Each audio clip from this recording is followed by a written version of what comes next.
Hello दोस्तों, ये हमारी राजस्थान ट्रिप का चौथा दिन और हम लोग जा रहे हैं देश का 5वें नंबर का सबसे बड़ा ज़िला बाड़मेर देखने के लिए। बाड़मेर पहुंचने के बाद सबसे पहले हम लोगों ने ये टेस्टी सा सीजलर खाया। उसके बाद हम लोगों ने नाइट स्टे होटल में किया। देन मॉर्निंग में हम लोग उठकर चले गए बाड़मेर का किला देखने के लिए। हमें कई लोगों ने बोला कि वहाँ कुछ नहीं है, मत जाओ। हाँ, वो किला बिल्कुल टूटा हुआ था, बट अगर कोई दीवार भी बनी हुई है और वो इतिहास से जुड़ी हुई है, वो हमारे लिए मायने रखती है और हम लोग उसे देखने के लिए जाएंगे। सन 1552 ईस्वी में ये बना था और रावत भीमा जी ने इसे बनवाया था। उसके बाद रावत भीमा जी अपनी राजधानी को लेकर जूना गांव में चले गए थे। जूना गांव में भी कुछ मंदिर बने हुए हैं जो देखने लायक हैं। इतना टूटा हुआ होने के बाद, इतना पुराना होने के बाद भी ये किला बहुत सुंदर लग रहा था। स्टिल ये फ़ोटोग्राफी वीडियोग्राफी के लिए बहुत ही अच्छा है और सुंदर सुंदर छोटे छोटे झरोखे थे जो आज भी बने हुए हैं और इसकी कुछ दीवारें जो अभी भी अच्छे से खड़ी हुई हैं। वहाँ जाने के बाद तो ऑब्वियसली बहुत नॉस्टैल्जिया में आप लोग चले जाते हैं। जब ऐसी किसी पुरानी जगह पे जाते हैं तो अपने आप को राजा महाराजा समझने लगते हैं। सबके साथ होता है। तो वहाँ पार्किंग नहीं है, गाड़ी नीचे ही खड़ी करके आप पैदल ऊपर जाएं तो ज़्यादा अच्छा रहेगा। 676 फुट की ऊंचाई पर ये बना हुआ है और उसके अलावा इसके पास गढ़ बाड़मेर बना हुआ है, जहाँ पे शायद कोई फैमिली रहती है क्योंकि वहाँ पे गाड़ी पार्किंग थी और कुछ लोग अंदर थे।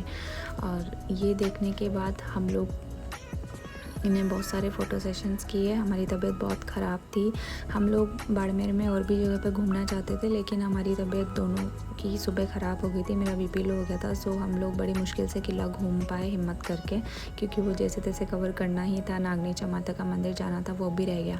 अब हम जाने वाले थे जैसलमेर, बट हमें पता लगा कि कुलधरा पास में है। सो हम चल दिए अब कुलधरा विलेज के लिए।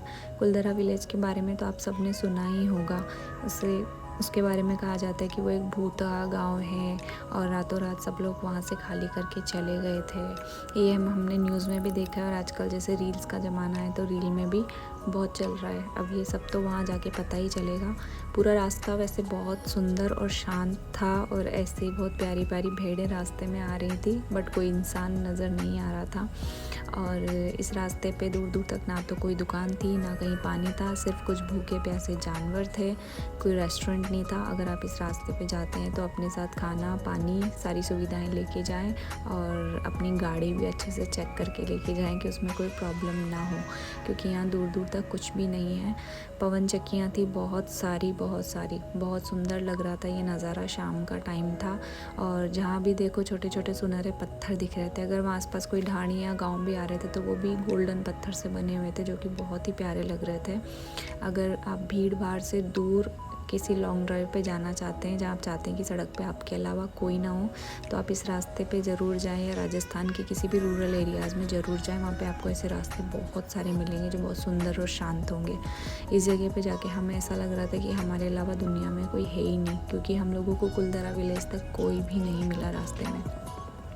हाँ, मिला था। आगे जाके हम रास्ता भटकने वाले हैं, तो 2-3 बार हम लोग रास्ता भटके और हम बहुत डर गए थे क्योंकि शाम का टाइम होने वाला था। हमारे पास कोई क्लू नहीं था कि हमें कहाँ जाना है। देन फाइनली कोई फॉरेनर किसी गांव से घूमकर जैसलमेर की तरफ लौट रहा था और हम गलत रास्ते पे जा रहे थे, बट हमने रुक के उनसे एड्रेस पूछा। देन उन्होंने हमें सही रास्ता बताया, फिर हमने वहाँ से यू टर्न लिया। दूर दूर तक कुछ भी दिखाई नहीं दे रहा था। शायद हमने कोई रॉन्ग टर्न ले लिया था या हम लोग थोड़ा आगे आ गए थे, तो हम लोग रास्ता भटक गए थे। एंड देन सडनली हम लोग पहुँच गए एक कच्चे रास्ते पे। ये रास्ता बहुत कच्चा था, बहुत ज़्यादा ख़राब रोड था और यहाँ पे आके हमारा मैप भी बंद हो चुका था और नेटवर्क बिल्कुल गायब हो चुके थे। सो हमारे दोनों के फ़ोन काम नहीं कर रहे थे और आसपास कोई भी दिखाई नहीं दे रहा था।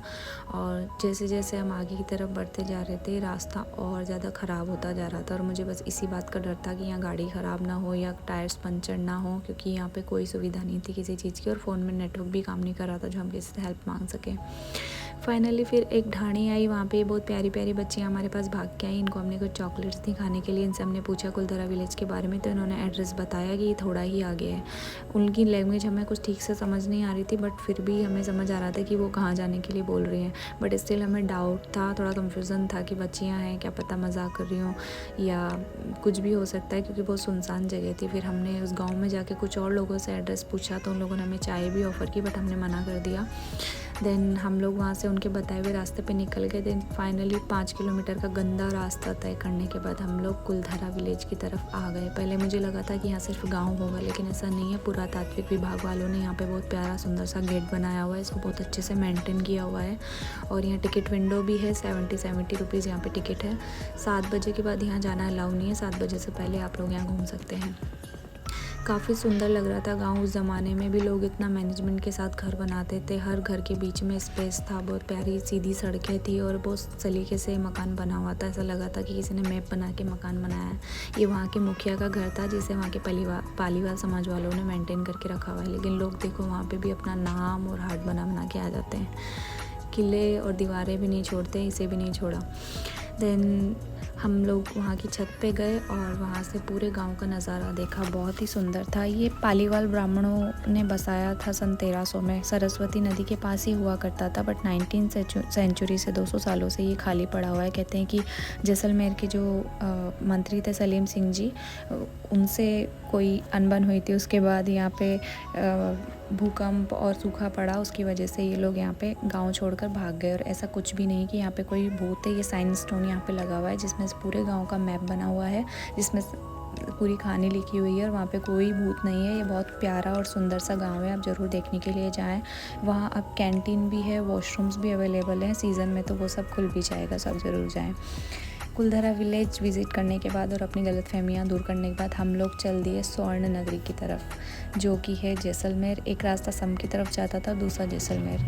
सो जैसलमेर पहुंचने के बाद हम लोग टाइम वेस्ट नहीं करना चाहते थे बिल्कुल भी, और अभी भी हमारे शरीर में एनर्जी थी कि हम लोग थोड़ा बहुत और घूम सके। तो हम ज़्यादा से ज़्यादा चीज़ें कम टाइम में कवर करना चाहते थे, ताकि दूसरे दिन हमें स्टे ना करना पड़े। तो हम लोग आ गए घूमने के लिए गड़ीसर लेक। ये 12वीं शताब्दी में बनी थी और रावल जैसल जी ने इसे बनवाया था शहर के में पानी की कमी को से दूर रहने के लिए।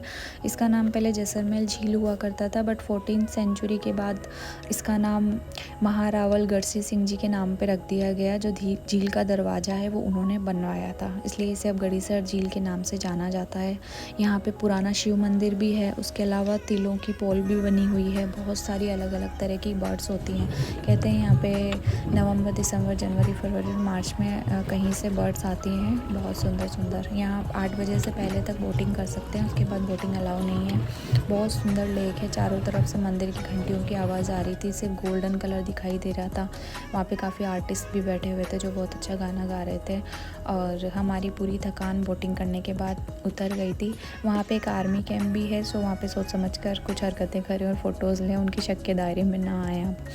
ये पेड़ मुझे बहुत सुंदर लग रहा था, ये मैंने बोट में बैठ के फ़ोटो क्लिक किया था। हमारी सारी थकान फाइनली उतर चुकी थी। अब हम लोग जाने वाले थे होटल में स्टे करने के लिए, बट हमने सोचा थोड़ा और घूम लेते हैं, तो हम लोग जैसलमेर फोर्ट को देखने के लिए आ गए बाहर से। सनसेट का टाइम था और सारी जो सूरज की बची कुची आसमान में किरणें और रोशनी थी वो इस किले के ऊपर पड़ रही थी। इतना ज़्यादा सुंदर लग रहा था बाहर से, जैसे कि सोने का बना हुआ है पूरा। और ये किला वैसे खुला रहता है, लेकिन महल वगैरह बंद हो जाते हैं 6 बजे, क्योंकि यहाँ पे 5000 लोग रहते हैं। जैसे कि चित्तौड़ फोर्ट के अंदर फैमिलीज़ रहती हैं, ऐसे यहाँ पे भी बहुत सारे घर बने हुए हैं। सो हम यहाँ घूमने के लिए आएंगे कल। बाय, टेक केयर दोस्तों।